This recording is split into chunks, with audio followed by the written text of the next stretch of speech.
in South Africa. So if this stream is cut short, I'll show you in just a couple of seconds the weather basically where I am right now. So if it rains, I'm going to cut it short, do the full card predictions, um, along with what do you call it? Along with my abscess predictions on Friday. Right. Actually, let me just show you. Um, Avaraji, how are you, man? Hi, what's up? I'm good. I'm good. So it's about to rain, so I don't know if I'm going to be able to do the entire stream. Let me show you and everyone else who'll be watching afterwards. Um,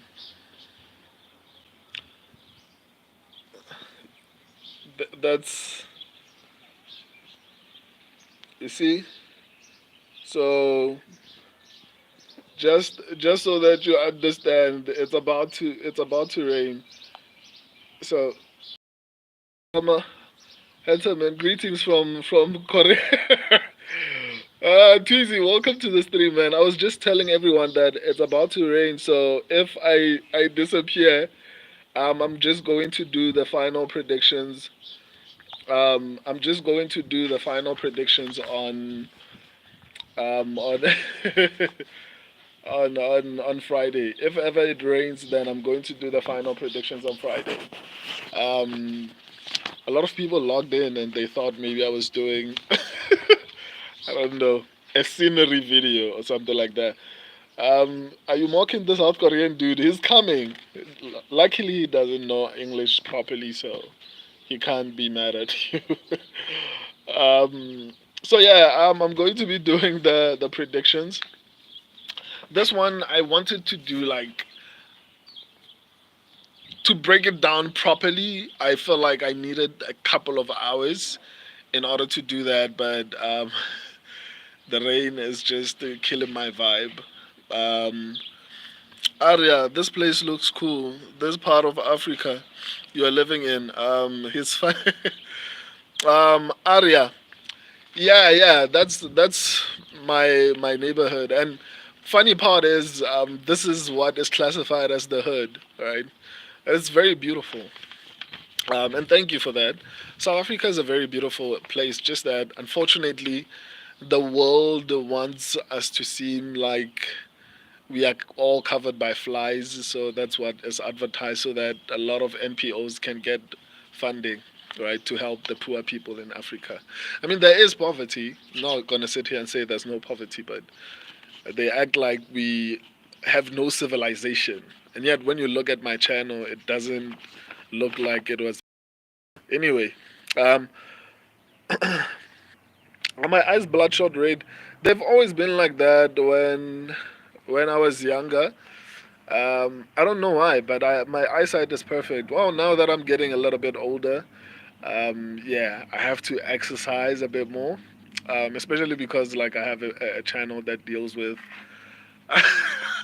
I don't smoke, dude. Actually, let me just get to the breakdowns, especially because rain is just trying to kill my vibe. So let me just get to the predictions and not listen to what you're saying.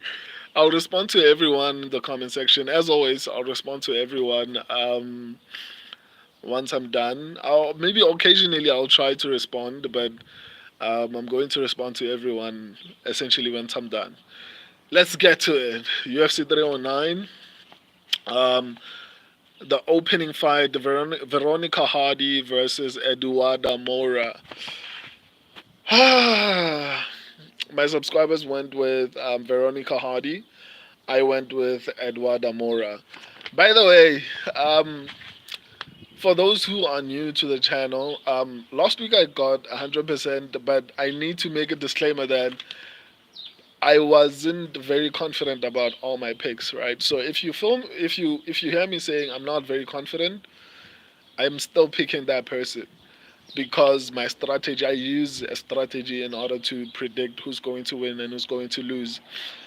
So yeah, it's up to you how you view my picks, but my breakdowns are normally accurate. The main issue sometimes, even though I get the one or two or sometimes three wrong, um, ultimately I will tell you when I feel pretty confident about a fight. So yeah, I don't know if I explained what I wanted to say the way I wanted to say it, but we are here now, so let the awkwardness begin. So Veronica Hardy versus Eduardo Moura.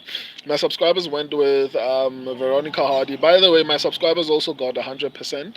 So when they pick someone, you should pay attention. My subscribers went with Veronica Hardy, and I went with Eduardo Moura. Um, Here's the thing, guys. Right? Um, I'm so disappointed in Eduardo Moura. I'm also disappointed in Victoria Dudakova. Dudakova was a pretty girl, so I was expecting it a little bit.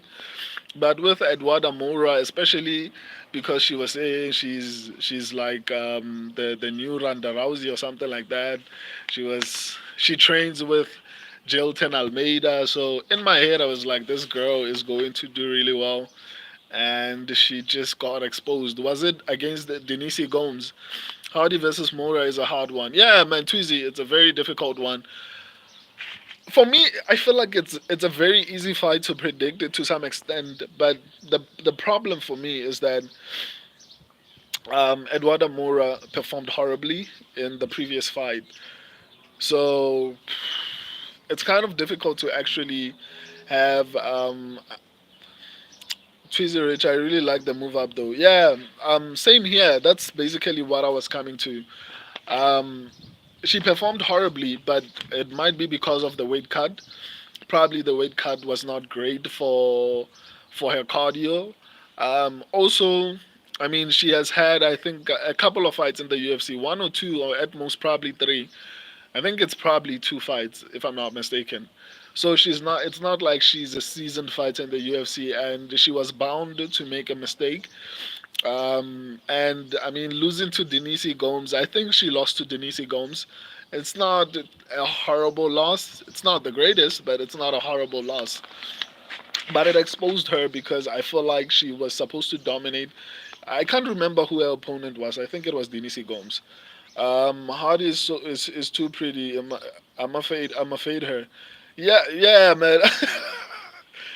I mean, the pretty girls, man, like they hardly ever do really well, especially like the ones that look like decently good.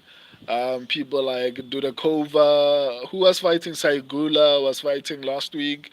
Um, the only one that I can see doing okay. Thank you for that.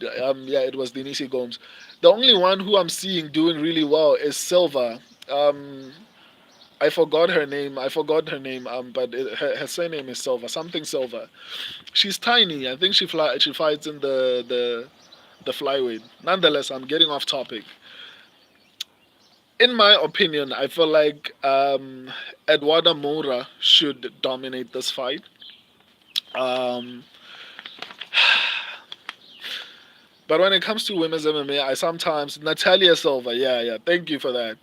The only one who's good looking that I feel like is doing significantly well is this Natalia Silva.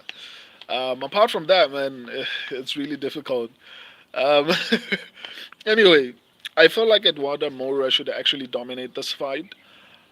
My biggest problem is she didn't look good in her previous fight, but she is moving up, so probably the horrible performance as far as cardio goes was because of the weight cut. I'm hoping that she addressed it because I feel like she should dominate this fight in my opinion. It shouldn't even be close. Eduardo Moura should actually not just beat Veronica Hardy. She should dominate her, right? But once again, I also thought, who's this guy? Victor something Victor. I think he was fighting at UFC 303, 308. I mean, I forgot his name. Victor Hugo. Yes, Victor Hugo. I also felt like Hugo would win the fight between him and the guy who was fighting. I forgot his name. I don't know. It's not Javid. It's something Basharat, something like that. I I had a little bit of confidence in Victor Hugo, and I was a bit wrong. But in this particular case, I feel like Eduardo Moura is actually decently good. I think the biggest thing was that her cardio was not that great. She didn't look good in general. So maybe she underestimated her opponent. Maybe she wasn't feeling good health wise. I don't know. Plus, I think she missed weight, so maybe that played a factor, and that's why maybe she's moving up. So I'm expecting her to perform decent, like extremely well. If I'm right about what I'm saying, Eduardo Moura should actually dominate this fight. But once again, take this with a grain of salt because um, it's women's MMA, man. Like anything can happen. And once again, her and Dudakova at one point where I was pretty confident in picking. When I picked them, there was a point whereby I picked them and I was very confident, and they let me down. Right. So you take this with a pinch of salt. It might not pan out that way, but based on what I'm looking at here, Eduardo Moura should dominate this fight. Like, not just win, either dominate or finish Veronica Hardy. Uh, Zabino, I don't know if I'm pronouncing your name properly. Taiburo versus Denise prediction. I haven't gotten to that fight yet. I'm getting to it. I'm still at the beginning. So I went with Eduardo Moura. I think she should dominate. I guess we'll see. Plus, she's moving up. So I guess we'll just have to wait and see. My subscribers went with Veronica Hardy. We'll just have to wait and see. But I feel slightly confident. But disclaimer, I felt confident about her against Denise Gomes, and it didn't go my way. But once again, she missed weight, and yeah, she's moving up now. I think her cardio will be a little bit better, even her performance. I think. So yeah, on to the next one. Basil Hafez versus Oban Elliott. My subscribers and I went with Oban Elliott. Um, I think Oban Elliott should actually definitely win this fight. I think Basil Hafez was overhyped for almost no reason. I don't understand why he was so overhyped over his performance against Jack Della Maddalena, which is something I think is going to happen with Carlos Lille because how he performed against Rinat Fakhretdinov, which is crazy for me because people were not trashing Jack Della Maddalena. Hafez is a takedown sperma. All he that's all he got. Yeah, that's what I think as well. But also, I was saying I was making a point about the Rinat Fakhretdinov and Carlos Lille.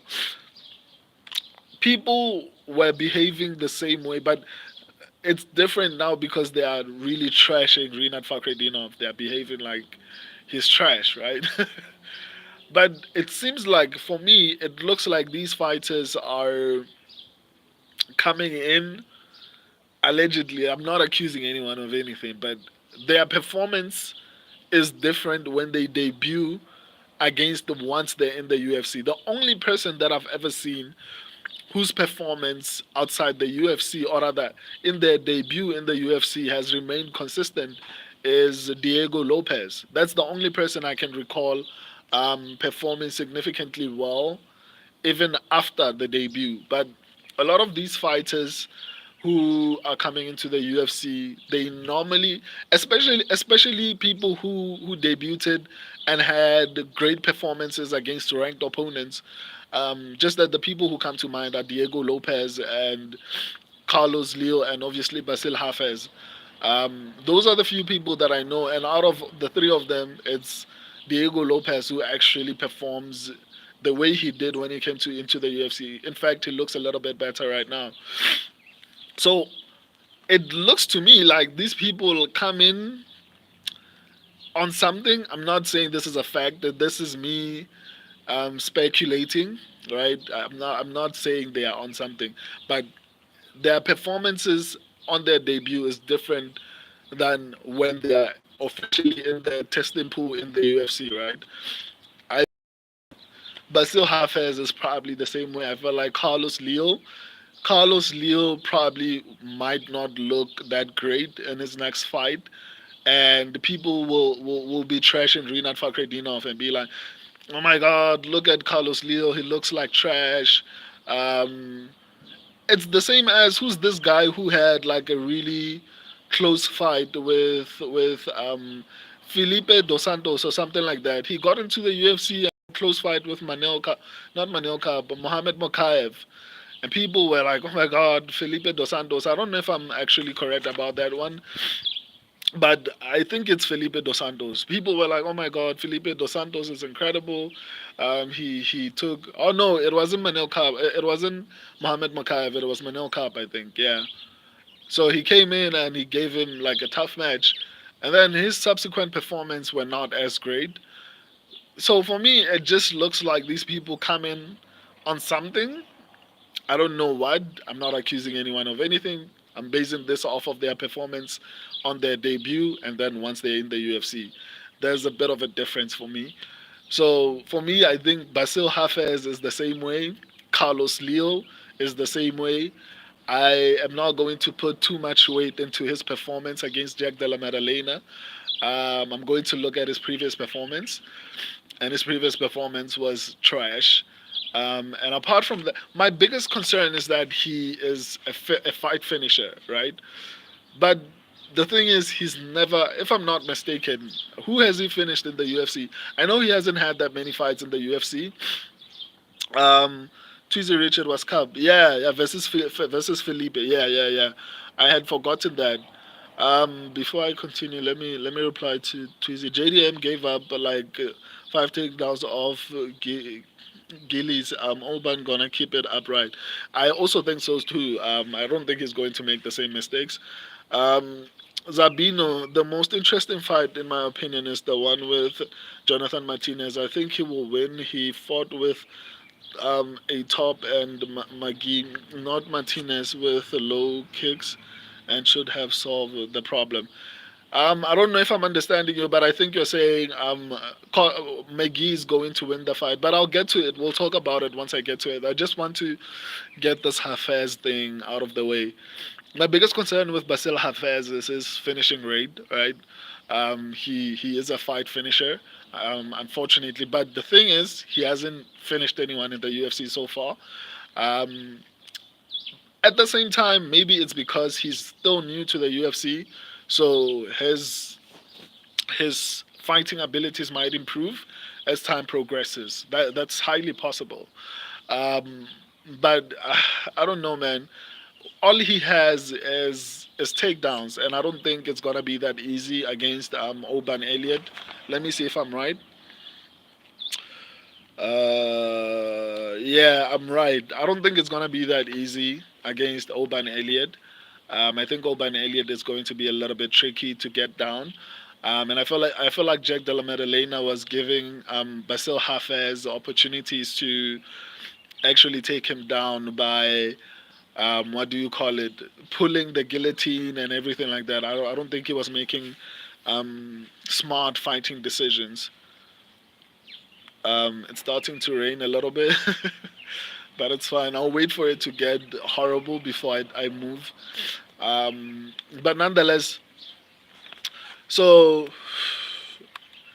why rain? Okay, let me try and move to a different area for me so that I can continue. And then if it persists, um, okay, I think here it's a little bit better. So yeah,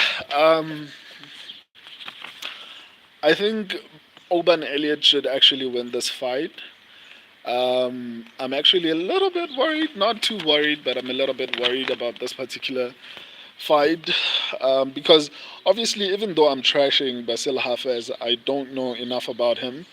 Maybe his last performance was not great, but maybe he will improve. Who knows? But my subscribers and I are officially going with Oban Elliott. I think he should be the better fighter. I think he should actually win this fight. On to the next one, Mickey Gall versus Ramiz Brahimaj. My subscribers and I went with Mickey Gall. Let me see.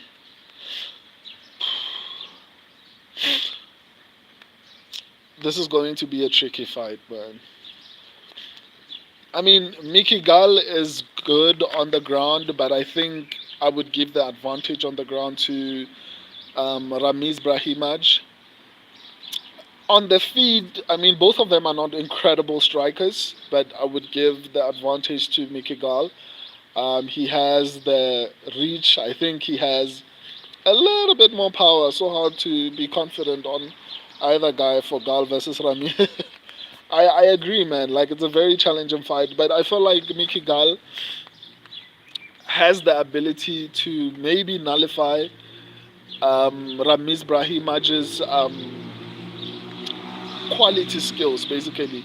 I think he should be able to nullify what he's good at, what is going to make him win. And this is me um, saying this knowing that Mickey Gall does not have great takedown defense. Um, I'm worried. But on the feet, I feel like Mickey Gall is going to have the advantage. Mickey Gall is a decent wrestler, or rather grappler. But my biggest problem is you can be a decent grappler, but you can be taken down. It doesn't matter if you're on your back, right? But I don't know, man. I think both of them are trash, but I'm leaning more towards Mickey Gall, Jim Miller, or Gale. Who's Gale? Uh, Jim Miller. I'll get to the fight with Jim Miller. I haven't gotten to that particular fight. So yeah, a bet on this or not? No, no. I don't think. I think this fight is very risky, so it's not worth it in my opinion. So yeah, it's very difficult to actually be confident in either one. But I'm going with Mickey Gall. I feel like he has the wrestling, and maybe he can survive on the ground. I'm just worried about him being on his back for 3 rounds and Ramiz Brahimaj somehow winning a decision, right? But I can't pick Ramiz Brahimaj, man. Like, I honestly can't. I think Mickey Gall is the better fighter here. They're both not great, but Mickey Gall is less terrible, in my opinion. So I'm going with Mickey Gall. On to the next one, Marcin Taibura versus Jonathan Deniz. Another tricky fight. I think Marcin Taibura should actually win this fight. No, Jonathan Deniz, man. But it's a coin flip in my opinion. Um, this rain is going to damage my phone. Um, I'm trying to look for places to because I want the natural light because in my room is not great. I have to turn on lights and I'll look horrible. Anyway, Marcin Taibura versus Jonathan Deniz. I don't know, man. I feel like Marcin Taibura is old. Do you think Williams was told not to wrestle? I think so, man. I think so. There was a rumor. Obviously, they are not going to admit to saying that. But Manil Kab also said the same thing. Not Manil Kab. Why do I like saying Manil Kab? Mohammed Makayev said the same thing. Um, that he was told not to wrestle, right? And even if they don't tell you directly, you can see clearly in the media that Dana White hates wrestlers. If you're a wrestler, then he takes time to give you a title shot. For example, um, Magomed Ankalaev, for example, is feeling like he has to strike with Alex Pereira, even though I don't think they told him he's not supposed to wrestle. I feel like they make you feel like you shouldn't wrestle, but there are specific people who probably get a direct message, and it's not like an intimidating message. It's like, hey, we want to make this card a little bit more exciting. Can you try and strike a little bit? Maybe they come with you in a light-hearted manner so that you don't feel like they are telling you not to wrestle. But I think they did. Mohammed Makayev confirmed that, so I believe him. My only concern on Denise is that otherwise he should get KO like Taibura always loses too. Yeah, I agree. Damon match, bro. I think he will win over Miller. I'm getting to it. I'm just stressed about this rain. It's just ruining my stream, but but I'll see what I can do. Fortunately, it's not too bad, so maybe I can stay here and try and finish the stream, right? So so I think Jonathan Diniz is obviously the better kickboxer here. On the feet, I think he's going to be the better fighter. Obviously, it goes without saying. Like we don't even have to dispute that. The biggest problem is the ground game, right? I think he will definitely be taken down, or maybe not. Maybe he's improved, but the problem is how improved is he? I'm worried because the person he was preparing for was Derek Lewis, right? Derek Lewis is not a wrestler. Maybe he might have tried to take him down, but I don't think the threat of the takedown was as terrible with Derek Lewis than it is with Marcin Taibura. So I don't think Jonathan Diniz was actually working on his wrestling. So I'm really worried about the fact that I don't think he was working on his wrestling in the previous camp. So I don't think he's going to improve his wrestling in such a short period of time. Um, so that's the biggest concern I have as far as but again Jonathan Diniz. But Marcin Taibura is a little bit older. I don't think his cardio will be that great. I think Jonathan Diniz is a little bit more durable than Marcin Taibura. So even if even if he gets taken down, I don't know if he's going to get finished, unless maybe it happens early in the first round or something like that. So this is another risky fight. It all depends on whether Jonathan Diniz has been working on his wrestling, especially at least the defensive wrestling. If he can avoid being taken down in the first round, I think he should definitely get a finish or maybe win a decision. I don't know. But I don't think he should get to a decision. I think he should be able to finish Marcin Tybura, especially at his age right now. Let me reply to you guys before I move on to the next one. Michael Lorenzo, Damon Jackson match, bro. I'm coming to it. I'm Walter D. I got Charles to win a tough fight. I don't think it's gonna be tough though. But I'll explain once I get to it.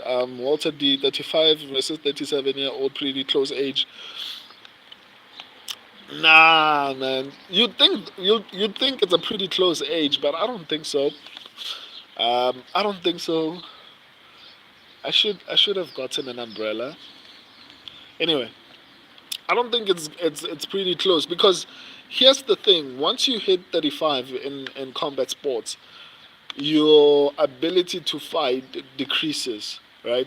So Charles Oliveira is at the beginning of the deterioration, whereas Michael Chandler is up there, inside, deep inside the slowing down, the losing of the ability to actually take punches. Um, so I don't think it's the same, right? Because I feel like Charles Oliveira is still somewhere in between, like still being able to actually hold a championship, but that ability is slowly going away. Whereas I don't feel like Michael Chandler has a shot at becoming a champion at this point, right? And it's not like Charles Oliveira has been losing to everyone in the division. He lost to Aman Sarukian. Aman Sarukian is a really incredible fighter who arguably gave Islam Makhachev probably his toughest match. Okay, maybe his second toughest match after Alexander Volkanovski. So we're talking about someone who I also feel like the Gamrot loss was not that horrible. But why am I breaking down this fight? I'm not even there. I'll get to the Charles Oliveira fight. It's raining on me. My only concern is the phone. As long as the phone is fine, then it's fine. The rain can just do whatever it wants with me. Anyway, Let me get to the next fight. I'll get to the Charles Oliveira versus Michael Chandler fight. So yeah, um, David Onama versus Roberto Romero. You know, I just realized that this fight was rebooked today. Okay, the rain is getting worse. Let me let me get inside. Oh, it sucks. Let me see. Nah. Let me try and get inside. Uh, okay. This is not terrible. Not great, but not terrible. Eh, o tswalele batho ke batla ho streamela ya mo ha ona pula yan. Ke tlo ra se. Okay, I think I'm going to do it here because I don't want to stop the stream. Um, it sucks, but let me continue. I think this is a little bit better at least. It's better than me just turning off the stream. Let's see, Twizzy Rich. My prediction is round one. KO on Denise fight. I think Taibura seems to be declining kind of bad. Even when he beat the Thai, he got rocked pretty bad. Yeah, and I think Jonathan Denise is a little bit better and a little bit cleaner when he fights, unless he's taken down. But even then, like he's a greedy fighter. Walter D, lots of upsets in New York, very famous for it.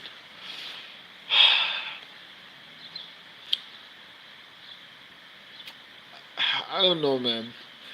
There might be, there are 13 fights on the card, but I'll give you the fights that I don't feel that confidently about when I do my upsets predictions.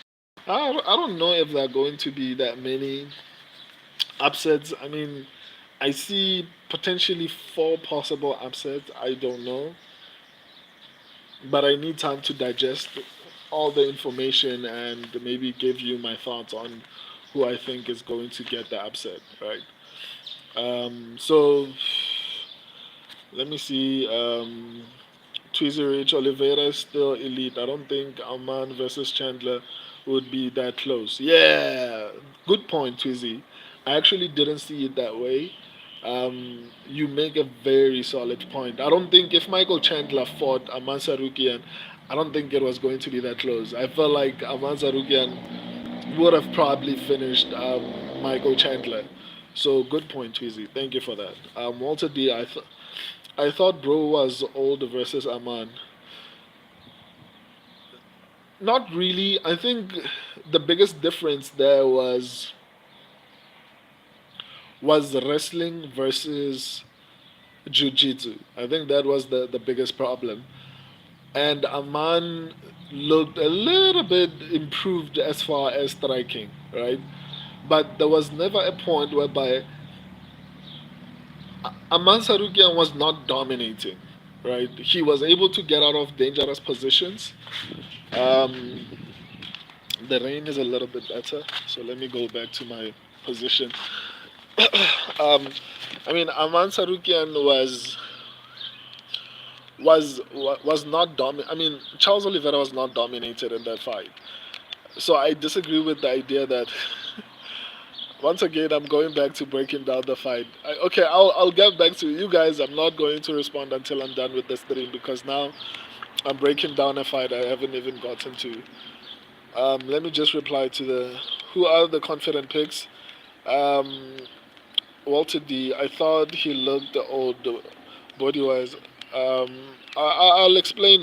I think I partially explained my view on that, but I'll elaborate a little bit better once I get to that fight. Twizzy Rich Chandler has solid wrestling, but he does have the same gas tank as Aman on the mat.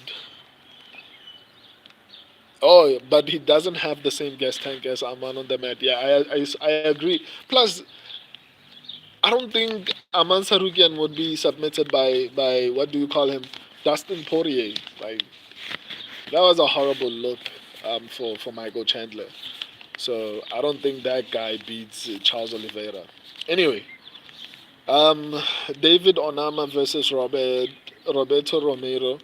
Um, I didn't get the opportunity to actually research this fight properly the way I wanted to research it, but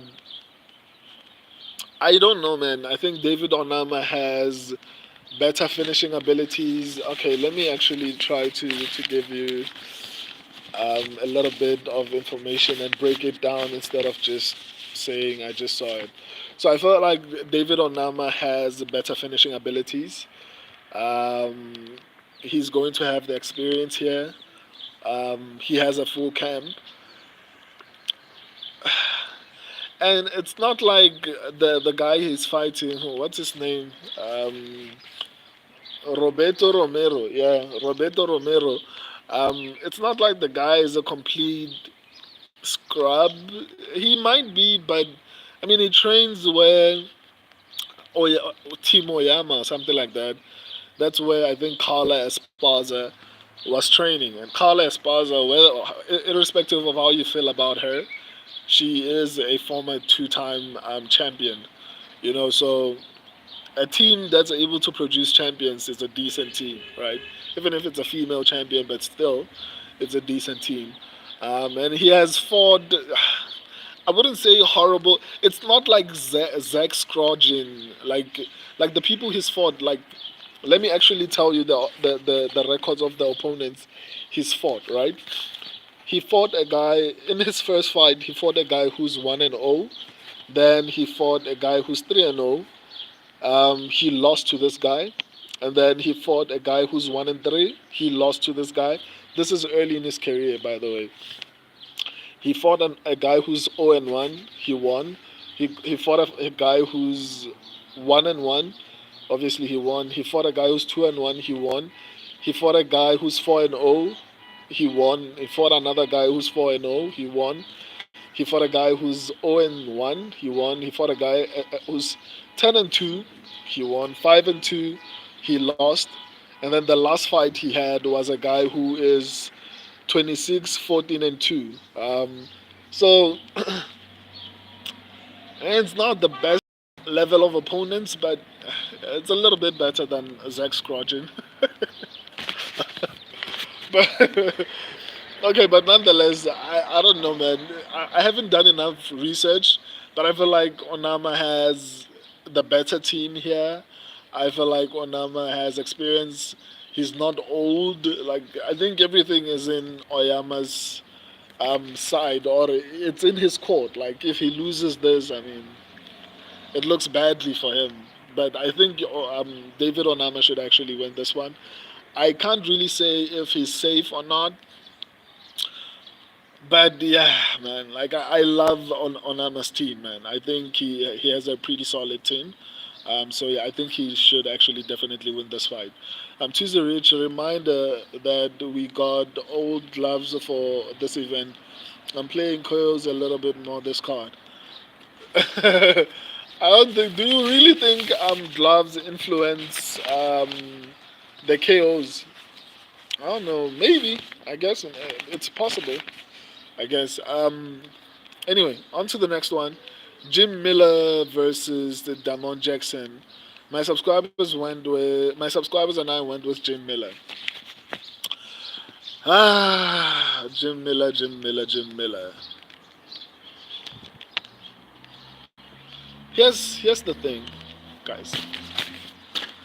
I'm struggling with with this decision, right? Because we are in a position whereby I feel like Jim Miller is the better fighter by far. Right? Jim Miller. If Jim Miller was like 4 years younger, I think Jim Miller is like 42 years old right now. If Jim Miller was 4 years younger, even 2 years younger, or maybe 3 years younger, maybe if he was like 39, I would probably say Jim Miller is a lock. But Jim Miller's 42 years, man. I picked him because it's difficult for me to go with Damon Jackson. Is it Damon Jackson, something like that? Yeah, it's Damon Jackson. I picked him because it's difficult for me to go with Damon Jackson because I don't think he's that good. I think Jim Miller is very good. I think Amir fighting nerds. Yeah, yeah, yeah, man. I'm coming to that one as well. I'm a little bit worried, but I'll explain my reasons once I get to it. Cheesy Rich, ever since there's been six KOs at 117, three of them were Prates. Okay, okay, I understand. But let me get to the Jim Miller fight, right? Um, in all honesty, Jim Miller 4 years ago would dominate this fight. Jim Miller probably even 3 years ago he would dominate this fight. I don't know how he's going to look because he's 42 years old, but I'm I have a little bit of comfort knowing that he went to a decision. He was horribly beaten up. That's for sure. Like Bobby Green whooped his butt. But we're talking about Bobby Green. Bobby Green is probably one of the best strikers in the lightweight division. Unfortunately, he doesn't have a fight IQ to match his striking abilities. If Bobby Green had the fight IQ to match his striking abilities, I think Bobby Green would be a lot further in his career. At UFC 300, I actually picked Bobby Green to beat Jim Miller because I felt like people were hyping him too much. But Jim Miller still performed decently. Okay, he was beaten up, but the mere fact that he was able to go to a decision says a lot. Um, Damon Jackson is not Bobby Green. Like he's not. I don't feel like he's going to outclass Jim Miller on the feet. I don't feel like he's going to outclass Jim Miller on the ground. Um, Especially, I'm basing my pick off of the fact that I saw Jim Miller fight this year, right? And I don't feel like he has deteriorated significantly because we have to keep in mind that Jim Miller was beaten by Bobby Green, the same Bobby Green who knocked out what Grant Dawson. Grant Dawson is still a young prospect who was ranked in the top 10, and Bobby Green knocked him out, right? You can say it's fluky, you can say whatever it is that you want. And I feel like the fight with Paddy Pimblett would have went a little bit more different if Bobby Green had fight IQ. Like I don't know why he did what he did in that fight because he basically gave an easy win to Paddy Pimblett. But that's beside the point. I think Bobby Green has an issue with fight IQ, but still he's a really decent fighter. And he was ranked. I don't think Damon Jackson is on Bobby Green's level, to be honest, right? And Jim Miller was able to get to a decision with Bobby Green. So, and it was this year. So, look, if Jim Miller last fought last year, or I'd be a little bit worried because I don't know how he's going to look this year. But I think Jim Miller still has the ability to actually fight and take damage because his face looked horrible, right? Which shows that he took a lot of damage, but he was never finished. Was he finished? I can't remember. I picked Bobby Green, but I can't remember if he got finished. I don't think he got finished. Anyway, um, I'm worried, but I'm given a bit of confidence and I'm given a bit of comfort knowing that Jim Miller fought a couple of months ago against a top 15 ranked lightweight who is arguably one of the best strikers, in my opinion, one of the best boxers in the UFC, not just in the lightweight division, in the UFC. And he survived until a decision. He might be 42, but he's still able to take punishment. He's still able to fight, and I don't think Damon Jackson is on Bobby Green's level as far as striking goes. I don't see a place for Damon Jackson to dominate. My biggest concern is that, but the concerns I normally have about older fighters is endurance. Like, can he go to a decision? Can he take a punch? Those are the main concerns I normally have about older fighters. Jim Miller was able to do that earlier this year, and I'm glad that he took a lot of time off because I feel like his ability to take a punch maybe will have improved. I don't know. Maybe the punches he took from Bobby Green did a lot of damage. I don't know, but I don't think so. I think maybe he got hurt on the outside. I don't think it affected him too much internally. And he took enough time off in order for him to come back and perform decently, right? So, in conclusion, regarding this fight, I'm not very confident in my pick, but I can't confidently pick Damon Jackson. It's horrible. Even though he's like a couple of years younger than Jim Miller is significantly better. Like that's why I picked Jim Miller. If if it was okay, it's still close to some extent, but I can't pick Damon Jackson, man. Like I honestly can't pick Damon Jackson. Jim Miller went to a decision with a ranked lightweight this year. We're not talking about last year. When was the last time Damon Jackson did that with a ranked lightweight? I can't feel confident about Damon Jackson beating Jim Miller. It's a pretty risky fight, but Miller is the better fighter. He went to a decision with a ranked lightweight this year. Um, and he showed that he can take punishment. I feel like he's still dangerous on the feet and on the ground. Tweezy Ridge, this fight is a coin flip for me, but since Damon got beat up really bad in Just August, he might get KO'd because I feel like Damon usually gets clipped. Yeah, man. And also, I think being able to survive against Bobby Green, especially when he was landing so frequently, is something to be commended. And I would like to emphasize the fact that Jim Miller at 41, I think it was 41 or 42, something like that, was able to survive a ranked lightweight. I don't think people understand that the lightweight division is probably the deepest division in the UFC, right? It has some of the most incredible talent. Like a lot of people in the lightweight division, if they were in like let's say for example you take Jalen Turner for example and you take him to middleweight, I think he would beat up a lot of people. Unfortunately, I don't know why he's busy draining himself to make lightweight, but I think he can make welterweight. I think he can make middleweight. So there are a lot of talent. There's a lot of talent, even unranked talent. If you take unranked talent in the lightweight division, and you take them to maybe light heavyweight and give them a little bit of height, I think they would destroy a lot of fighters in that division. So for me personally, I rate the fact that I don't like giving people props off a loss, but he's old, so I need to look at whether or not he still has the ability to fight, and he showed he still has the ability to fight earlier this year. So um, combined with the fact that I think he's the better fighter, I'm picking Jim Miller.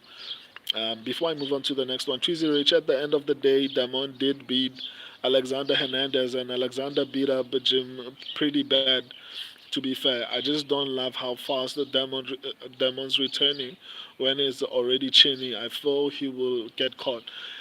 I agree with that, but it's still a pretty risky fight. I'm not going to sit here and say, well, Damon Jackson is definitely going to lose. I just feel a little bit confident. Not confident, but I feel like Jim Miller has a better shot at winning the fight. On to the next one. Chris Weidman versus Eric Anders.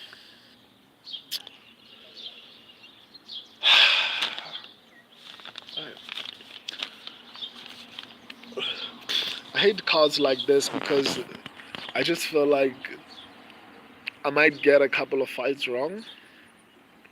But at least I picked the guys who I think I picked the guys who might win a robbery, right? Like I feel like if it comes down to a close decision, I think Jim Miller would probably win a robbery, right? The Blue Baron, hello. What country are you in? I'm in South Africa. So I feel like Jim Miller would win a robbery if it comes down to it. I think Chris Weidman would win a robbery if it comes down to it. Largely, and I say this because these two fighters, both Jim Miller and Chris Weidman, have a relationship with a lot of the people in the UFC, including the judges.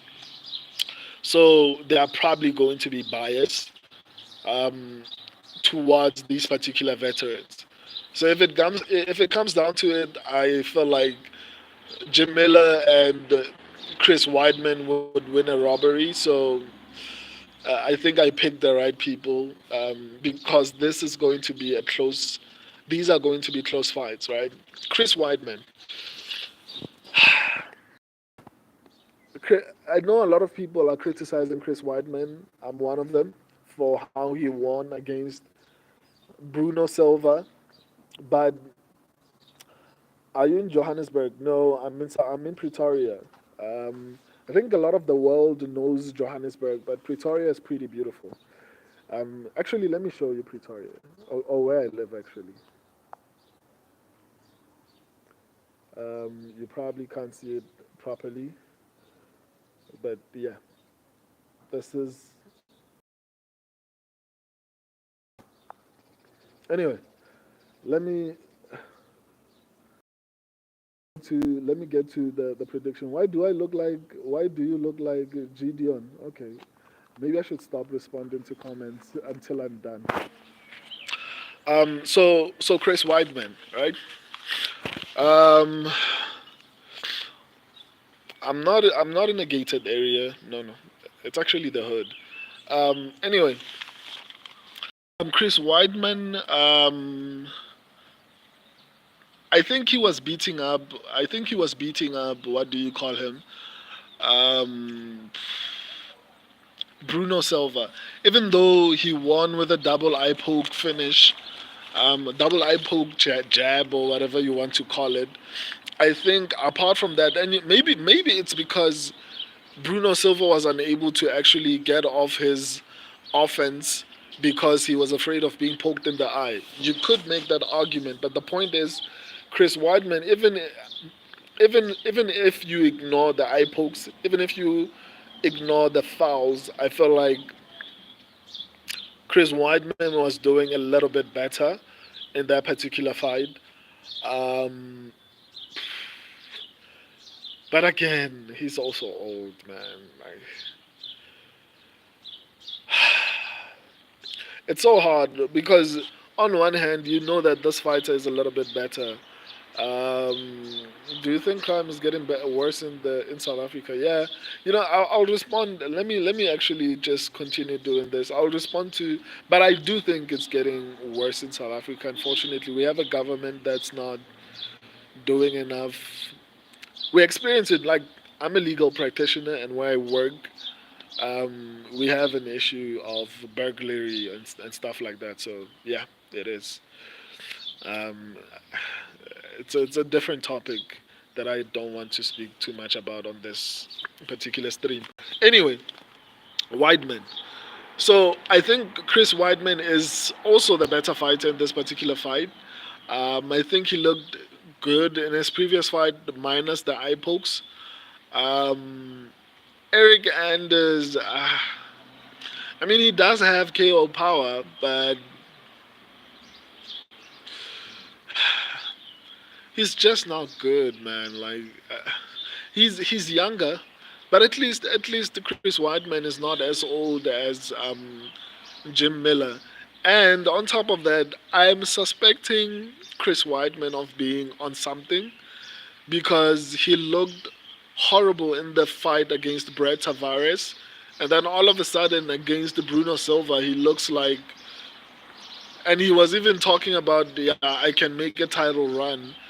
And then people were telling him, I think he stopped talking about a title run after people told him like he was crazy.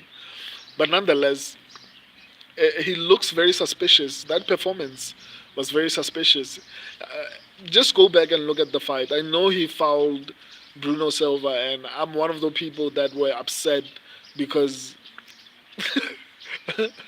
That was terrible, especially for him to win the way he did, and they didn't even overturn it. So that's why I'm like, yeah, I picked the right person to win a robbery, so I'm good with my decision. And also, I think Chris Weidman is the better fighter. I think he will be better everywhere, just that his age concerns me. But nonetheless, I still feel like he's on something. So I can't confirm this. I'm not saying this is accurate information. I just feel like he looked horrible in his previous fights, and then all of a sudden, he looks incredible against Bruno Silva. That's suspicious to me. Anyway, on to the next one. My subscribers and I went with Chris Weidman. Um, the rain is back again. Let me see. Jonathan Martinez versus Marcus McGee. Here's another fight that I feel like should. I think Marcus McGee should actually dominate this fight. Yeah, I think Marcus McGee should actually dominate this fight. I don't think it should even be close. Um, I think the only thing that concerns me about Jonathan Martinez is his kicks. Right. Apart from that, I don't see him having anything worrying for Marcus McGee. So for me personally, I feel like Marcus will dominate whether the fight stays on the feet or it goes to the ground. My other concern about from leg kicks, my other concern apart from leg kicks is the fact that Marcus McGee is training with what do you call him, Sean O'Malley, and who's the guy who lost? Is it Kyla Phillips? I don't know, something like that. The dude who lost against Rob Font or something like that. So I don't know. They recently look horrible in their fights, but in this particular fight, I don't think Jonathan Martinez is going to be. Yeah, it's Phillips. Yeah.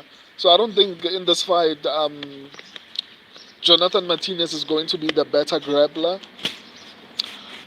Even though I have my criticism of Sean O'Malley's team, I think they are decent decent at striking, so I think they should be able to stand with Jonathan Martinez. And even though I used to criticize Jonathan Martinez's team, I forgot their name. What's the name of the team? I forgot their name, but they seem to be improving. I think that's the team that Anthony Smith trains at as well. So, um, are you getting your subscribers picks from all the polls or somewhere else? Yeah, I'm getting my subscribers picks from the polls in the community section. Um, Twizy Rich, I believe Martinez actually left the Factory X because of something that happened. Oh, he's no longer at Factory X. That's why he looks so decent. Him, but even who's the guy in the flyweight division who just beat Tatsuro Taira? Even he looks decent. So that's why I'm saying, well, it seems like he might be doing this on his own thing, but I'm sure if it's 100% true. Yeah, but I think the team, even though Martinez left the Factory X, I used to trash Factory X, and I still have my doubts. But the dude who beat Tatsuro Taira looked pretty good, and but Martinez did not look great against Jose Aldo. But I mean, who does?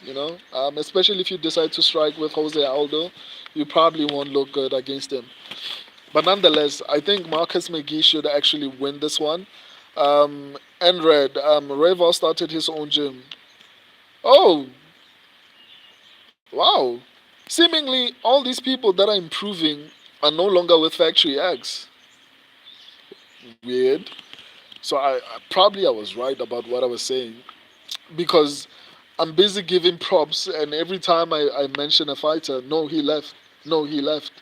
So probably I was right about Factory X. I I don't think they're as good, but I thought maybe Reval was still training at Factory X, but if he also left and Martinez left, I guess I was right. Maybe it took time for them to see what I was talking about. But yeah, I think Marcus McGee should definitely win this fight. I'd be shocked if he loses.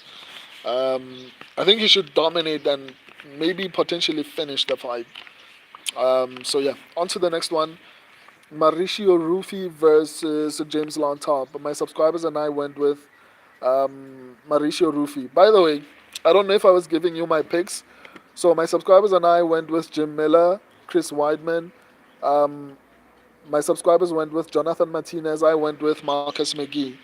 On this one, Mauricio Rufy versus James Lontop. My subscribers and I went with Mauricio Rufy. I know it's in fashion right now to trash James Lontop, right? And I'm not gonna sit here and defend him, right? Because he hasn't been performing really well, especially because a lot of people thought he would win his previous fight. I think I remember people saying I was crazy for picking against him. I can't remember who he was fighting, but I picked the other guy and he beat him, right? So I know it's fashionable. I think if Mauricio Rufy was not Taco, yeah, yeah. So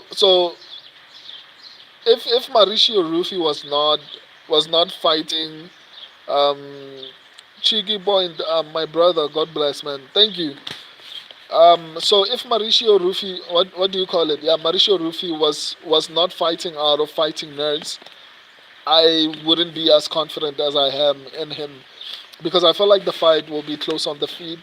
I feel like even though people don't realize this, I think James Lontop has power which people want to ignore, but I'm not going to because I want to be objective, and I want to make sure that when you watch my videos, you get as much information, objective information as possible. So even though I feel like a lot of people are trashing, shout out from New York. Wow, you're from New York. Welcome to the stream, man. Um, so I know it's fashionable to hate on James Lontop right now, but if it wasn't for Mauricio Rufy fighting from the Fighting Nerds, I'd be worried. I'm not gonna lie to you. On the feet, I think James Lontop is better as far as accuracy and defense goes. He also has power. I think Mauricio Rufy obviously will have the advantage as far as reach. Um, Actually, what did I say with James Lontop? I think James Lontop will have power, will have volume, and will have a little bit of defense, right? Similar to what do you call him, Mauricio Rufy, but Mauricio Rufy will have a little bit of defense and a little bit of striking accuracy with reach, right? So on the feet, it might be a little bit tricky, you know. It's funny to say this, but okay, this is normally something I should be saying on the upsets predictions. But man, James Lontop might shock. But the only thing that that is stopping me from saying James Lontop might shock people is the fact that Mauricio Rufy trains with the Fighting Nerds, and in my opinion, the Fighting Nerds are now on the same level as AKA, probably even better, AKA American Top Team, and all these um, Extreme Couture.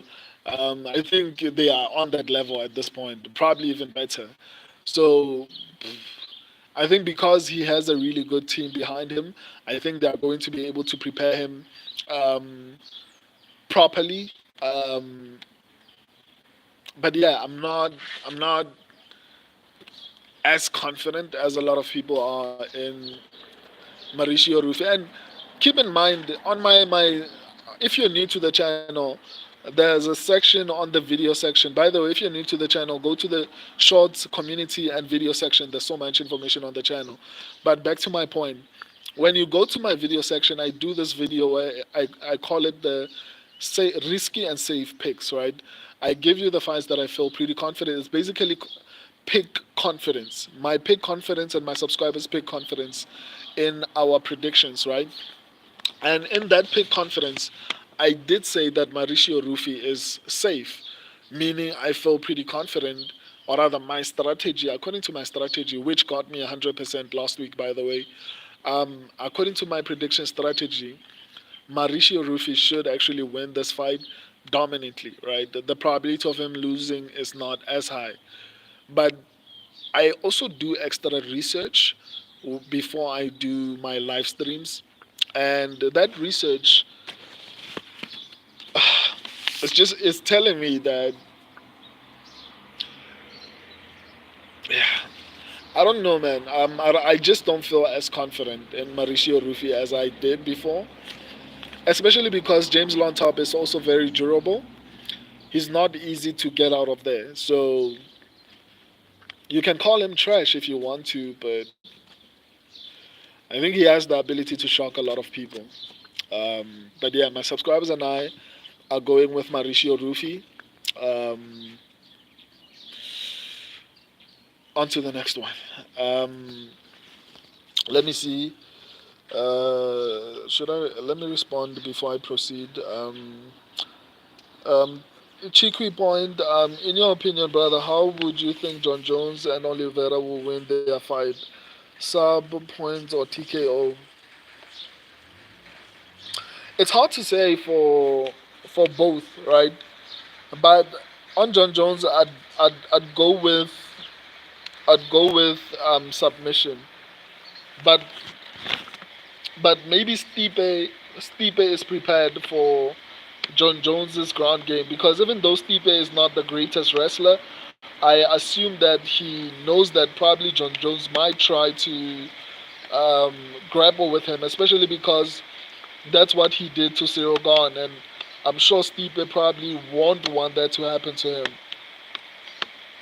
It's honestly difficult, especially because John Jones is so well rounded. Um, but I think it's going to be a finish. I don't see Stipe being able to get to a decision. I think John Jones is going to be better everywhere. Um, yeah, I don't see it going to a decision. I just don't know how it's going to end. Even the Oliveira fight, I honestly don't know because Michael Chandler is a bit better defensively as far as wrestling goes. Um, so okay, I shouldn't say that because Dustin Poirier submitted Michael Chandler. So I think Chandler is good defensively early in the first round, especially as far as wrestling goes, right? Um, but as time progresses, his defense, both striking and wrestling, I think it gets worse as the rounds go by. So maybe and I think Oliveira attempts a lot of submissions. And after he got knocked down in the previous fight, I think he might want to take the fight to the ground. I don't think he's going to want to keep it standing. But at the same time, I mean, Charles Oliveira does not have the greatest entries as far as. Okay, I'll talk about that fight when I get to it. Let me finish up these fights because I think I'm going to talk too much when I get to that, and I don't think I have even enough time. Because this rain is busy disturbing me. But I'm getting to it. Let me finish with these two fights. I'm almost there. Viviane Araujo versus Karine Silva. My subscribers and I went with Karine Silva.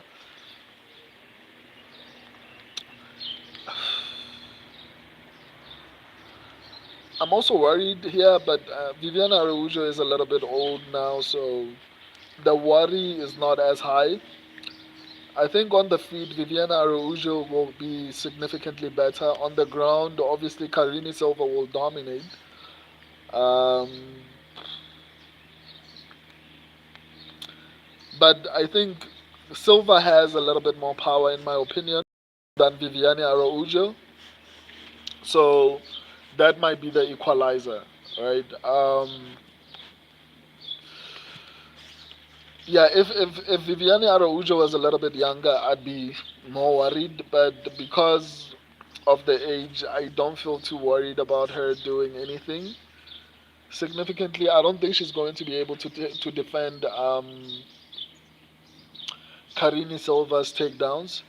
Um, and I think Karini Silva has enough power in her hands standing up to actually scare her or maybe confuse her into trying to or allowing her to take her down, right? So I think what's going to happen is Viviane Araujo is going to be good at touching Karini Silva.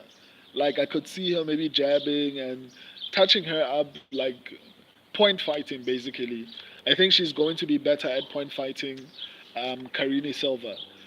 But I think when Karini Silva lands, it's going to scare her into accepting being taken down. I don't know if I make sense. So I think she's going to be hurt on the feet, even if it's not frequent. I think Karini Silva, wow, I look good, man. The light, the lighting is very nice. I wish it was like this all the time.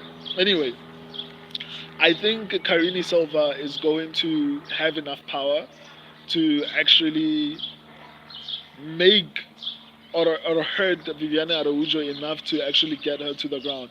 Either she knocks her down or she hurts her enough on the feet that she'll be like, you know what, maybe let me try and submit her or find a way to survive on the ground. So I think the only way I see Viviane Araujo winning this fight is by point fighting to a decision. Um, Karini Silva might knock her out. I think she will probably submit her. So yeah, my subscribers and I went with Karini Silva. I'd be a little bit more worried if Viviane Araujo was not as old as she is. So yeah. On to the next one. Bo Nickel versus Paul Craig. My subscribers and I went with Bo Nickel. Paul Craig. Let me see. I think I see a situation where Bo Nickel knocks out Paul Craig. I think even though I feel like Bo Nickel is, I wouldn't say overrated, but he likes to ask for people who would probably beat her up, beat him up. I mean, at this point, and that he likes to claim he can beat the top contenders, and then when you tell him about Brandage, he's like, yeah, who were you fighting when you were 6-0 or 7-0, whatever. Like it's like he's like, I can beat you, but then when you compare his or when you speak about his performance against lower ranked fighters and the fact that he struggled a little bit, he is like, yeah, well, you need to give me time to develop. Like, why are you saying you can beat top five ranked fighters if your argument is that you need to develop? That's the only thing I don't like about him. But I think he's a really talented prospect. I am looking forward to seeing him fight Hamza Chimaev. I think Hamza Chimaev would destroy him, even though he doesn't believe that. I mean, he was struggling against Cody Brandage, so imagine what Hamza Chimaev would do to him. Um, I think Hamza Chimaev is the better striker between the both of them. But maybe Bo Nichols is improving. In any case, I think Paul Craig is going to get knocked out. I think Bo Nichols is smart enough to not try to go to the ground with Paul Craig. But at the same time, I mean, if I'm not mistaken, didn't Brandon Allen take or rather win against Paul Craig on the ground? It's not smart to risk it, but uh, I mean, if Brandon Allen could do it, I think Bo Nickal can definitely do it as well.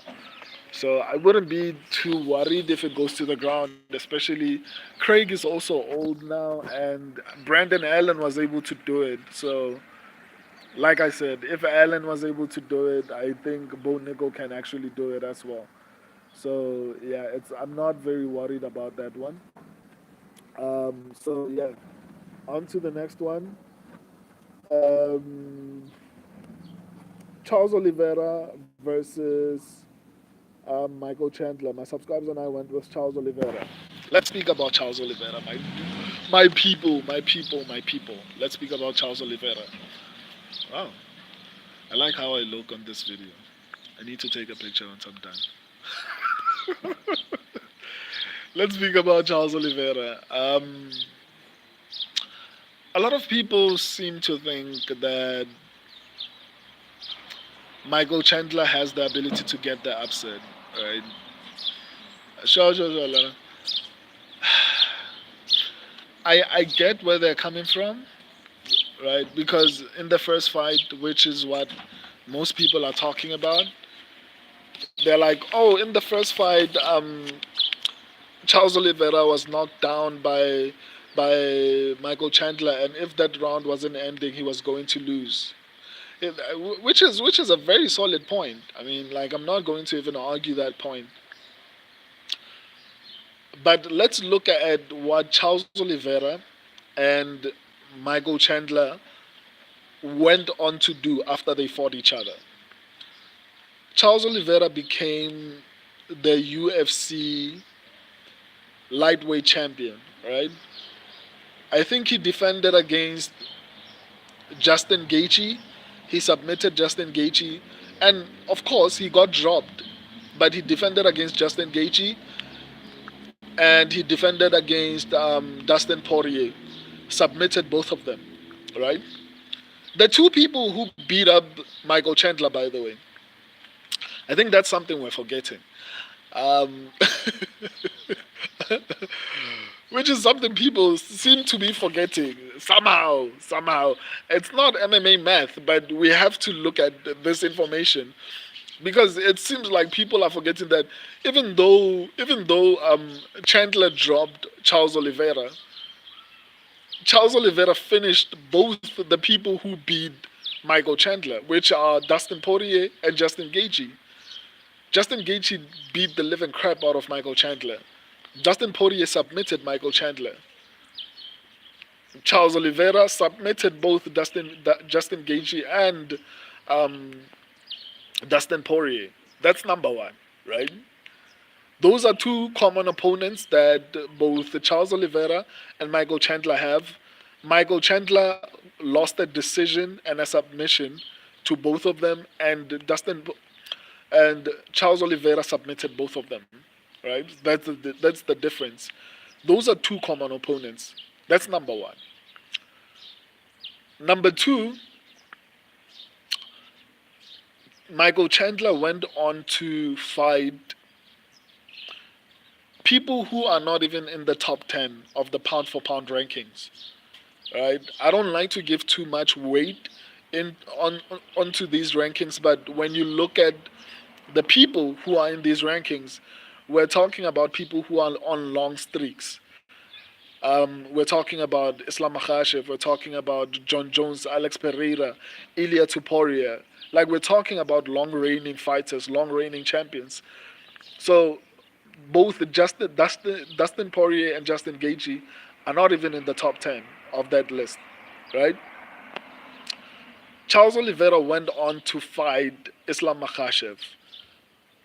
He might have lost, but the preparation to fight Islam Makhachev definitely improved his fighting abilities.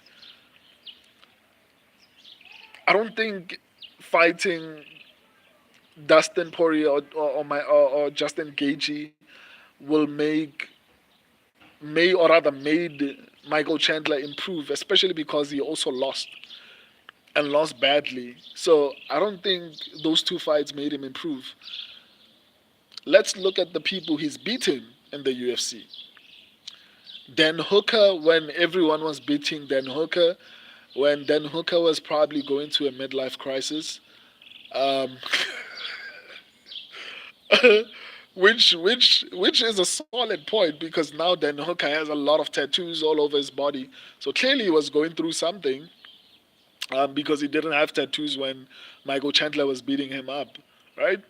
So the the the, the Dan Hooker that Michael Chandler beat is not the Dan Hooker that's ranked in the top five right now. So I won't give too much weight to that win. because everyone was beating Dan Hooker at that point. I thought he would have to retire as well. Like I was one of the people who was like, you know what, even though you're still young, maybe you should retire. Because he was losing to everyone, right? So yeah, Dan Hooker. The other win in his entire UFC career is Tony Ferguson, and Tony Ferguson was whooping his butt in that particular fight, obviously until the knockout. But Tony Ferguson, go back and watch that fight. Michael Chandler was losing that fight, right? Tony Ferguson was doing better on the feet as far as striking goes. Michael Chandler is older now, right? We're not talking about the same Chandler who was 35, 34 years old, still in his prime, has the ability to be explosive, has the ability to take a punch. Um, his endurance was always horrible. It's probably deteriorating right now.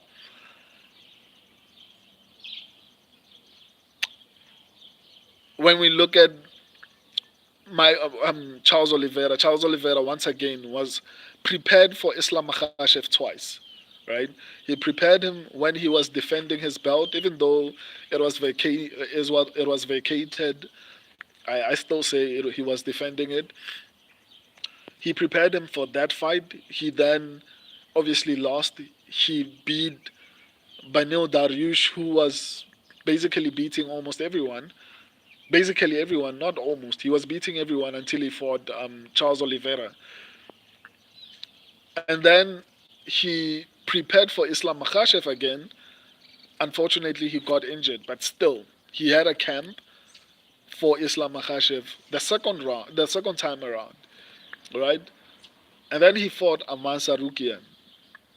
Aman Sarukian, who is probably the second toughest fight for Islam Makhachev in the division, behind Alexander Volkanovski, right? Um, for me personally, as far as improvement and as far as quality of opponents, not only did Charles Oliveira fight better opponents, he finished the two people that Michael Chandler lost to in the UFC. He finished them, right? So to me personally, and on top of the fact that Michael Chandler is older now, right, and he was preparing for who like Conor McGregor. Maybe his striking might have improved because he was preparing for Conor McGregor, but I feel like his endurance won't be the same. I feel like his explosiveness will be great in the first round, and then after that, which was happening when he was still in his prime, but I think it's going to be worse now that he's a little bit older.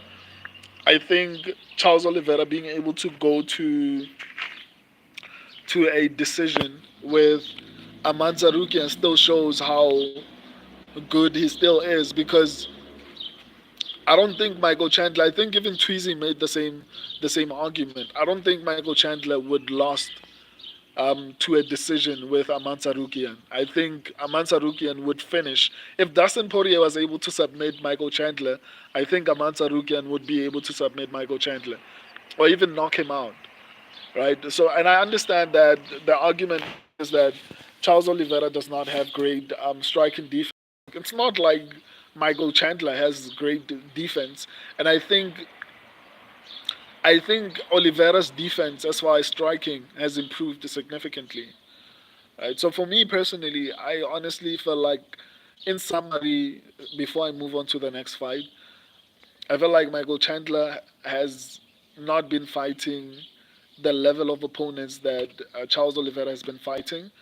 He lost to the two people who beat Michael Chandler in the UFC.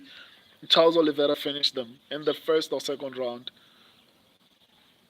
I think he's a little bit older. He still had horrible cardio in the past. Now he's a little bit older. He won't have great cardio. I don't see a path for Michael Chandler to win this fight unless it's a fluke. Um, I honestly can't see Michael Chandler winning this fight. To be honest, I don't know, man. I don't see a path to it, especially because Okay, I don't think a decision is going to even be necessary. I was going to say, especially because Charles Oliveira is a star, so I don't think they would put him against someone who. But I mean, Michael Chandler is a company man, so they know if he wins, he will do whatever the UFC wants. But still, I don't see a path to victory except a fluky win, which is possible. I mean, Charles Oliveira does get caught, and I mean, Chandler has the power. But if it doesn't happen in the first round, then Michael Chandler is not going to win this fight. On to the next one, John Jones versus Stipe Miocic. My subscribers and I went with John Jones. Do I need to even break down this fight? Like, as far as power, I think Stipe has power. I don't know any. I don't think anyone is shocked to hear that. I think Stipe has power. I think Stipe will be throwing a little bit more than John Jones, but outside of that, I don't see any path to victory for Stipe, man. He has power. He has volume. I think John Jones is flipping good defensively. It's hard to hit him. And even though I was saying that John Jones looked horrible, um, as far as striking in the fight with Cyril Gahn, which is a fact, I did say that multiple times that if the fight was somehow if Cyril Gahn was able to defend John Jones's takedowns, John Jones would have gotten beaten up badly. Like he would have gotten beaten up badly. But because Cyril Gahn, I don't know. John Jones is just that good on the ground. He got taken down and submitted. But John Jones had a belly and he was fat basically at that point. But he did that because he knew Cyril Gahn. If what do you call him? Francis Ngannou was able to do that to Cyril Gahn. I'm sure he was like, if Francis can do that, I mean, Francis started wrestling a while ago. I've been doing this for the majority of my life. I think I can do that to Cyril Gahn. I think that was the mindset. That's why he was traveling and training with every wrestler he knew, like people like Henry Cejudo, who, even though people don't like him, is an Olympic champion. So he was training with people like that in order to make sure that he's going to take the fight to the ground. And that's exactly what he did. In this fight, John Jones looks lean. He looks in shape.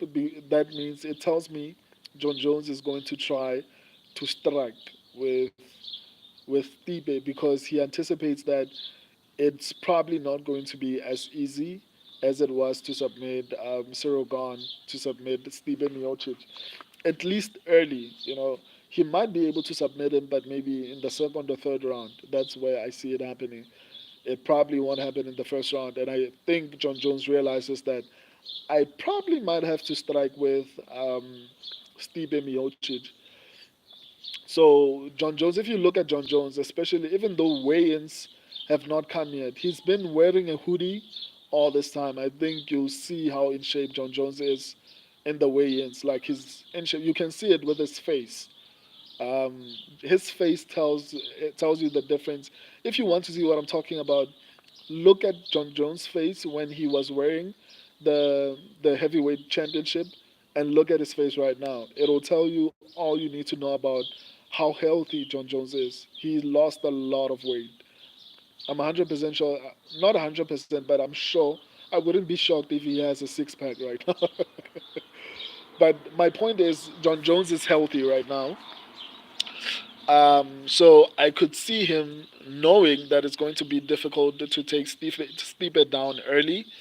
So he's probably going to strike within the first round and the second round, and maybe try to take the fight to the ground. Maybe late in the second round, and maybe finish him in the third round. I could see a submission. Come to think of it, the fact that John Jones is getting in shape, it probably means he's anticipating that it's going to be difficult to get Stipe down. But I heard him talking about his cardio, so I think he's probably going to try and outpace Stipe, get him tired, and maybe finish him in the later rounds. So I honestly see the fight ending in the third or fourth round. I don't see it, even though Stipe is 42 years old. It's heavyweight, and he is one of the greatest fighters um, in UFC, and probably not probably the greatest heavyweight in UFC history. So we're not talking about an average 42-year-old. I mean, if Glover Teixeira could do what he did in light heavyweight, um, which is something I actually didn't consider. That's why I love these streams, man.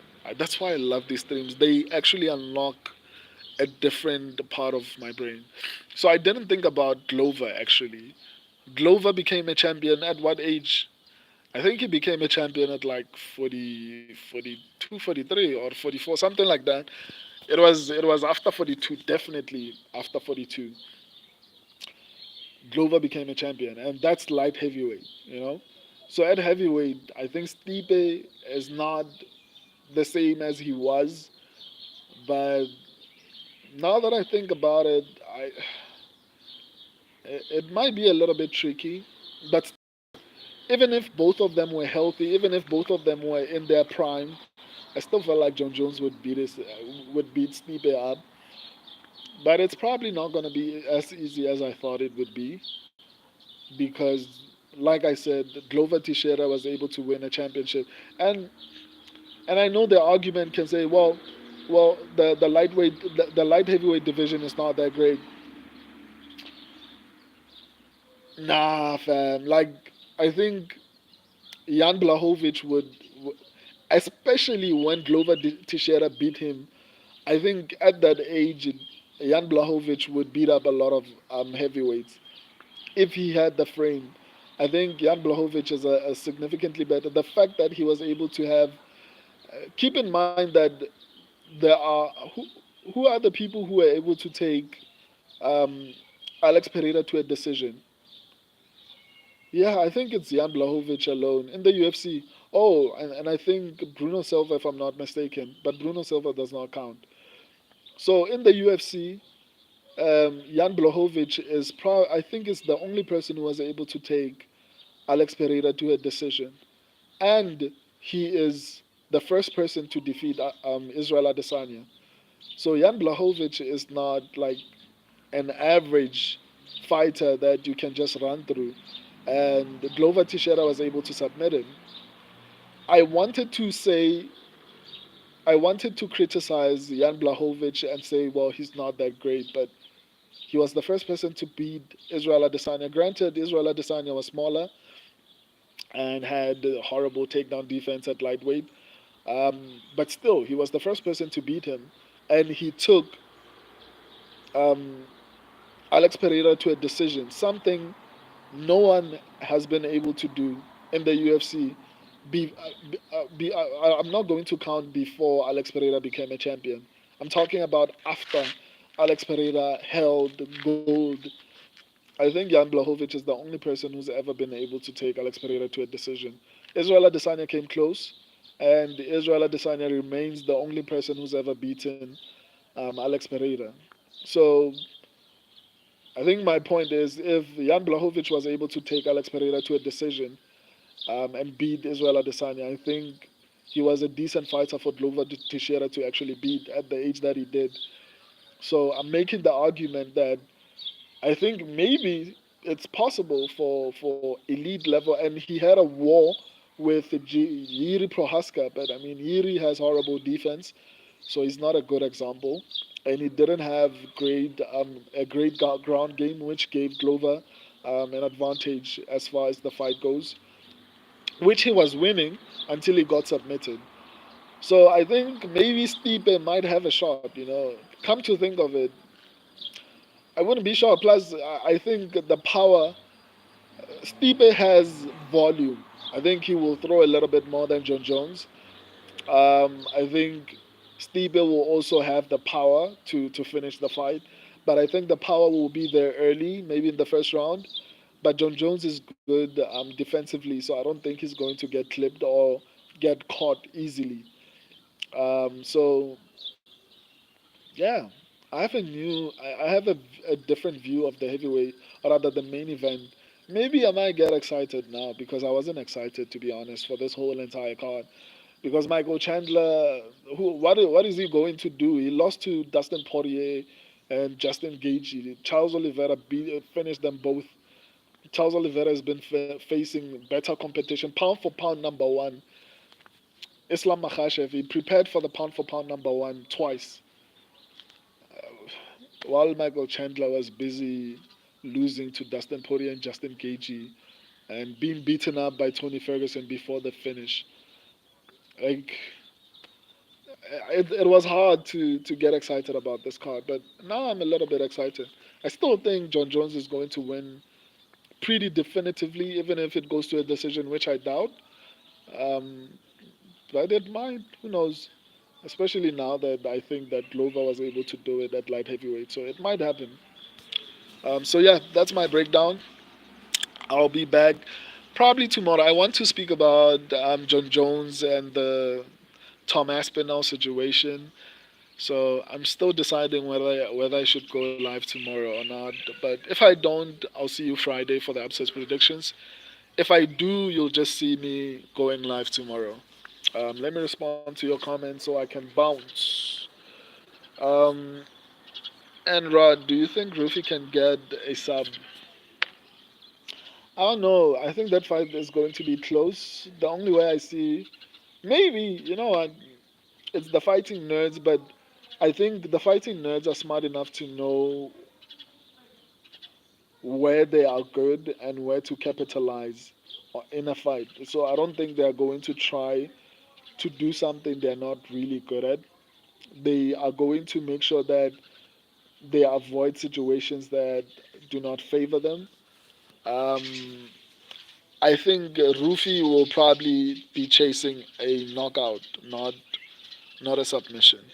So I don't think that's maybe it is. I don't know, but the fighting nerds basically call themselves that because they use intelligence in fights, right, to break down fights.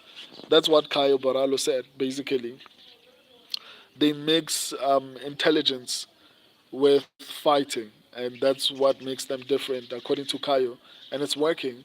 So I don't think if they mix intelligence with fighting, it wouldn't be smart to try and grapple with James on top. Why, when you are good on the feet? Or maybe I haven't seen enough from Mauricio Ruffi. Maybe he's good on the ground, but let me actually see.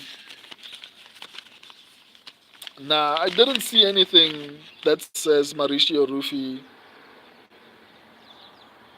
No, man. I haven't seen anything that says Mauricio Ruffi is going to grapple. Maybe he will. I don't know, but I haven't seen anything that suggests that Rufy is going to go to the ground. He's probably going to try to get a knockout. That's probably the safest path to victory for him. I think Chandler can get the upset. Nah, man, I don't think so. Fluky, yeah, it's MMA. Like anything can happen, but a fluke win. He's not going to technically win anything. Like he's not going to dominate in any. Like he can win a fluke, and it has to happen in the first round. Otherwise, he's not going to win. Um, Yakuzagu. By the way, Yakuzagu is the person who was asking that question. What fight do you think are the possible upsets? I have to go back and look.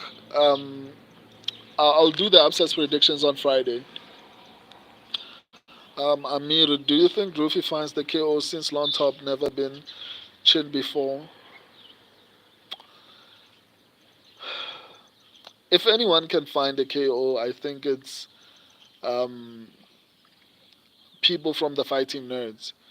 But there's this one guy, I forgot his name. He's like the black sheep of the fighting nerds. He even lost this last match. I don't know what's happening with that dude.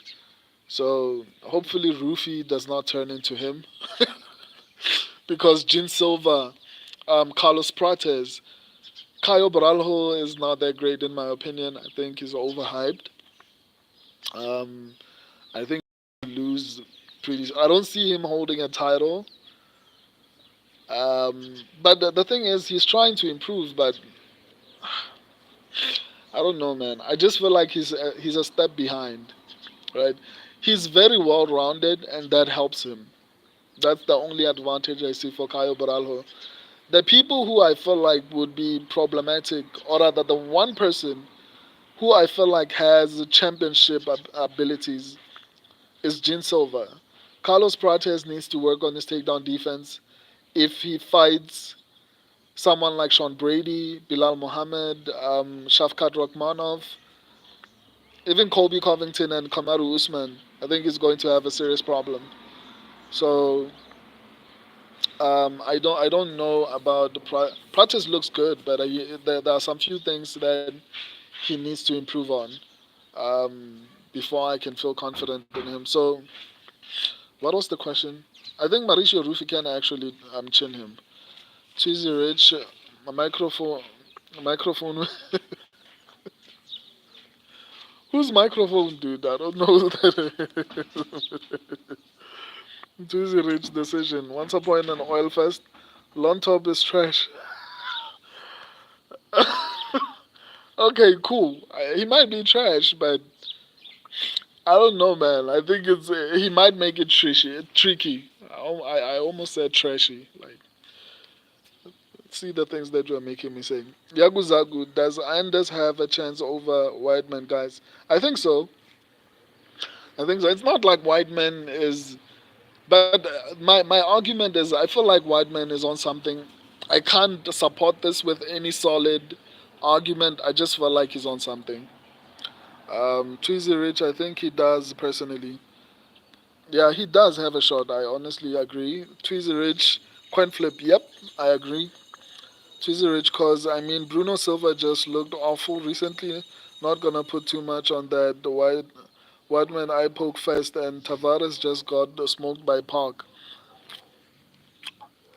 Okay, yeah, that's a decent argument. Tweezy Rich, it's crazy how good Alvarez looks now. I remember how bad Arman smoked him. Yeah, yeah, that's actually a solid point. Yakuzagu, Whiteman and Jim Miller fight is so risky, man. I feel compared to the rest, but even Martinez or Gal, one of these also feel might get upset, but not as worrying as the first two. I'm with you, Yakuzagu. That's actually a solid point. Twizy Rich, man, this should have been the Ngannou versus Jones fight. I would have been so hyped. Unfortunately, the UFC won't make that. Stipe can win Jones by dirty boxing. Possibly, maybe, but I doubt. Amir, do you think Rufi finds a KO?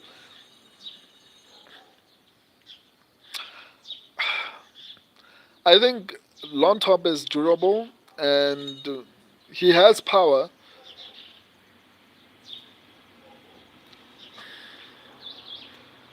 I don't know, man. I don't want to lie to you. I don't know. I want to say yes, right? But I don't know. I don't know. It's a little bit closer for me. I know a lot of people think Lon Top is trash. He is, but I think it might be closer than people think. I feel like Jones will try to get a fast finish just to try to stick it to Ngannou, who smoked him in one round. Yeah, maybe you're right. I think that's what he might try to do. I didn't actually think about that. That's basically what he's going to say. Even though they never fight, I think he's going to say, "But I beat everyone you beat faster." That's going to be his argument for "I'm better than you." It's going to be like, "I beat everyone you beat faster than you, so I would have beaten you." That's probably going to be the argument. What is Stipe's reach? I'm not particularly sure, but I know that the Jones. Let me see. I know that Jones has. Yeah, I know that Jones has a higher reach. You can check in the short section. I can't remember specifically the reach. Yakuzaku, Rufi, Bow, and Jones by round one.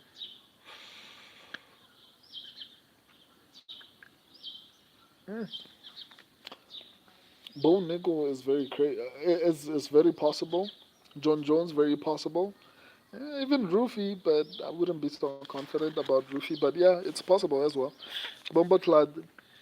Jimbo God, Jimbo got the damn Miller lock for the week. Jim Miller lock of the week. I don't know, man. I don't want to trash anyone, but why would you make the riskiest fight on the card your lock? But maybe they saw something I didn't. Funny guy. Alex been beaten by a few guys, my friend. What you owe though? You owe though. Funny guy. I don't know what you meant there. Um, Yaguzagu. I meant in the UFC. Yaguzagu. Funny guy. Oh, you're talking to Yaguzagu. Funny guy. Yeah, I've been in the MMA by other though some bum who cancelled his bout in contender series. Funny guy, Tom kills John. Yeah, I agree. Funny guy. I'ma rewatch this whole live. Joined too late. Yeah, no, I think you should, man. I said a lot on the stream. I'm leaving out two fights this card on my bets. Yeah, that makes sense. Why two fights? There's a couple of risky ones, but I think the riskiest ones is Whiteman and Jim Miller. I think those are the riskiest ones on the card. Um, Tuesday Rich, I think Bow round 2 KO, Rafi round 2 KO, Jones sub round 1. Possible. I think those are a little bit more realistic. Funny guy, I meant to say what's up though. Oh, what's up, man? Welcome to the stream, but I'm about to finish. I was just reading your comments. I'm about to bounce. Jim Miller fights in one of them. I am taking Weidman. Jim Miller fight is one of them. I'm taking Weidman. Yeah, that's why. That's what I mean.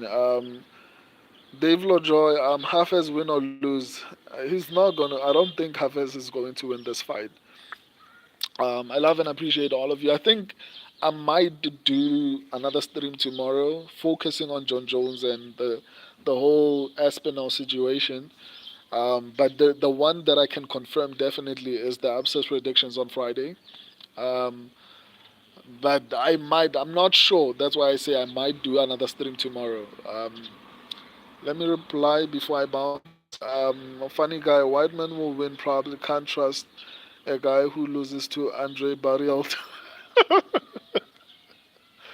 Yeah, that's a solid argument. Dave Lojoy,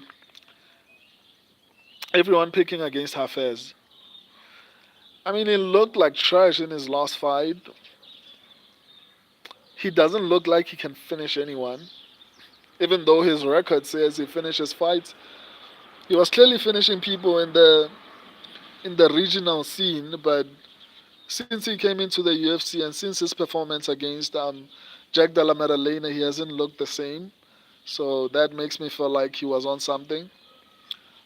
So yeah, I don't think it's a bad thing that people are picking against Basil Hafez. I don't think he's going to win. Um, Tuesday Rich, I feel like Hafez win condition is KO. I doubt he wins decision. Yeah, yeah, he has the finishing ability to do it. So yeah, I think the person who's probably going to win. Plus, he doesn't finish fights a lot. Is Oban Elliott. His finishing rate is not that great. Dave LaJoy, yeah, he was looking huge in his fight with Jake Delameda Lane. Yeah, even the pace was crazy, and somehow he can't put on the same pace. So that's very suspicious. Funny guy, that one guy who fought the CM Punk should win too. His fight is made for him to win, in my opinion. The other guy only wins by sub.